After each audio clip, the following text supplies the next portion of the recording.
ko, kahit na mabibigit yung mga kanta na kinakanta ko, yung feeling na nararamdaman ko ngayon, it's gratitude. Na parang, grabe no? Ilang taon na ba ako nagpe-perform on stage?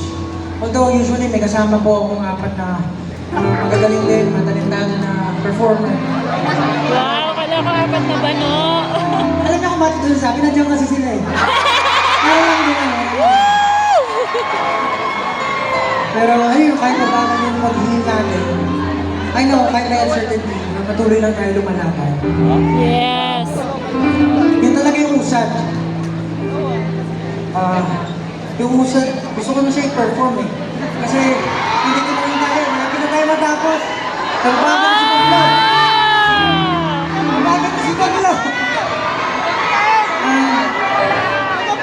Marami nagtatanong sa akin sa X sa mga social media, paano daw mahanap yung purpose in life, paano daw matatagpuan yung, like, kung ano bang gusto mong gawin sa buhay.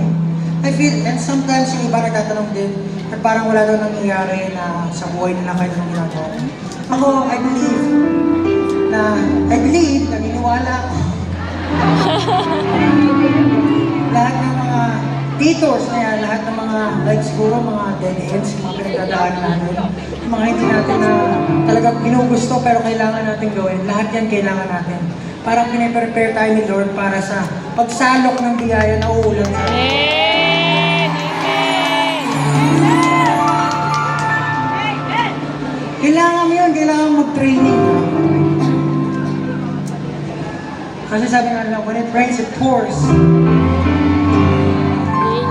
And the Lord is so great.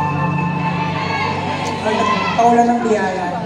So, kung ano man yung dinadanas mo ngayon, trust the process. Sobrang cliche, pero yun naman talaga eh.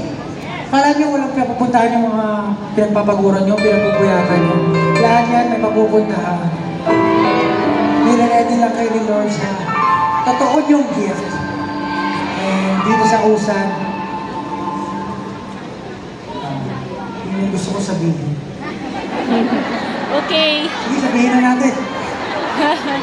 Let's